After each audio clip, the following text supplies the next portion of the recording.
Alors, l'ordre du jour est terminé, pour autant ce n'est pas fini puisque nous avons eu une question orale. Non, orale. Orale écrite, mais orale. Voilà. Donc je laisse la parole à David. Merci.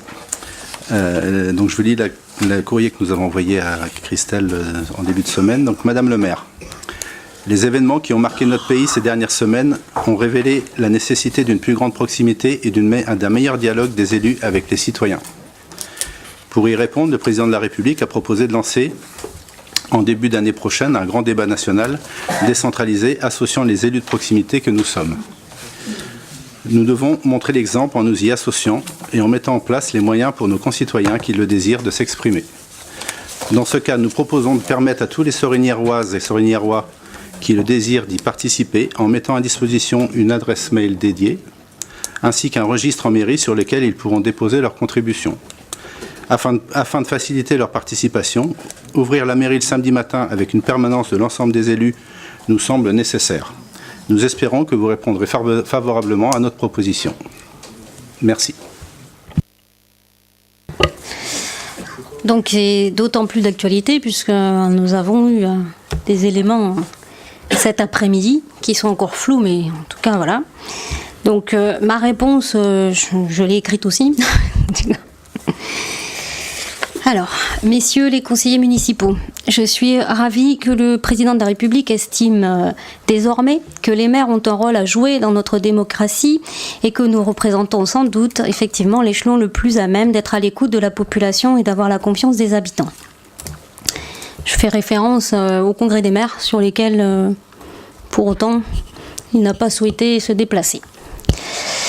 Je suis moi-même en permanence à l'écoute des habitants. Je les rencontre au quotidien. De nombreux habitants écrivent par mail, par courrier, par Facebook, sollicitent des rendez-vous et j'y réponds toujours favorablement. Les habitants ont ces outils de communication avec la mairie à leur disposition et ils savent les trouver. Par rapport aux événements qui ont marqué notre pays ces dernières semaines, j'ai reçu déjà des doléances d'habitants et je les ai transmises à chaque fois à la préfecture chargée de les recenser. Les problèmes de pouvoir d'achat, de précarité, de détresse sociale, je ne les découvre pas, je connais particulièrement ces sujets sensibles. J'ai été moi-même adjointe à l'action sociale, tout comme Bruno ici aussi présent et Evelyne aujourd'hui. Et je suis élue maire depuis mars 2018 et je suis au cœur de ces problématiques puisque régulièrement on a affaire à des situations complexes, effectivement. Par contre, je suis consciente du lien qu'il nous appartient de développer et de renforcer entre les élus et les citoyens, que ce soit au niveau national ou au niveau local. Aux Sorinières, les habitants sont engagés à nos côtés sur de nombreux projets. Sur la médiathèque, sur la coulée verte, les habitants participent à l'élaboration de l'ensemble des projets. Sur des projets de voirie, rue du Champ de Foire, rue de la Poste, rue des Arentais, vers la Châterie, nous rencontrons les habitants pour construire ensemble des projets. Nous avons mis en place un conseil municipal des enfants afin de permettre aux enfants des Sorinières d'intervenir dans le débat municipal. Nous rencontrons les associations pour échanger sur leurs problématiques, construisons ensemble des outils dont elles ont besoin pour continuer, et nous continuerons évidemment cette démarche.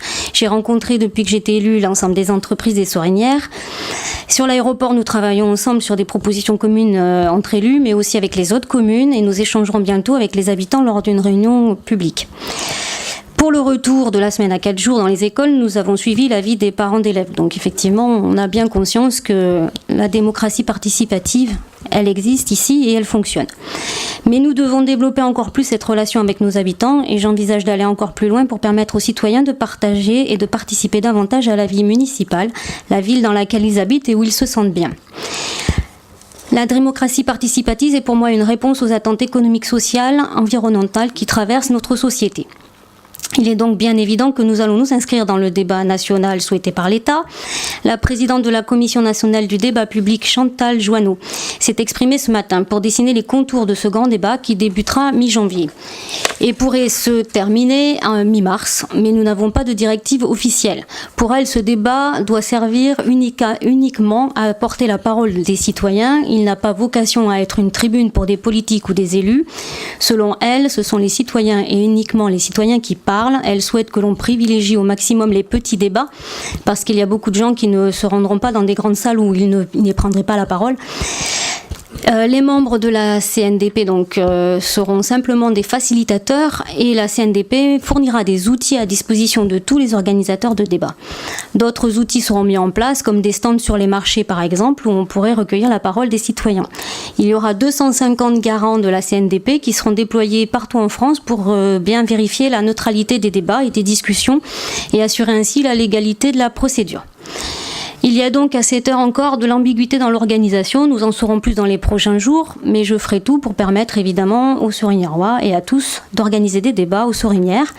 Je serai facilitatrice dans ce qu'on peut l'être, c'est-à-dire mise en place, la mise à disposition des salles, gratuites évidemment, les locaux municipaux, possibilité de place sur le marché si nécessaire, et etc. Donc voilà ce que je peux dire sur ce sujet d'actualité que vous avez abordé, que Bruno a abordé effectivement tout à l'heure aussi en introduction.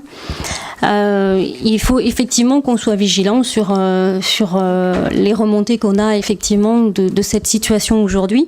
C'est pour ça qu'on va être vigilant ces prochains jours à voir comment on pourra mettre ça en place sur notre commune. Voilà. Donc l'ordre du jour est terminé. Sur ces mots, je vous souhaite à tous d'excellentes fêtes de fin d'année. Nous nous retrouvons le jeudi 31 janvier pour le prochain conseil municipal où nous accueillerons nos jeunes élus du conseil municipal des enfants. Et nous pourrons parler du débat d'orientation budgétaire. Voilà, bonne soirée. Juste une question technique. Quand il y a une question qui est recevable comme ça, est-ce qu'on pourrait la recevoir par mail avant ? Oui, pourquoi pas. C'est juste que là, ça a été, on l'a reçu un petit peu tard et quand on s'est vu, c'était pas, je l'avais pas en fait. C'est pour ça. Il n'y a pas de débat. Il n'y a pas de débat sur une question orale. Oui, bah par contre, on peut vous la faire passer. Oui. Du coup, tu aurais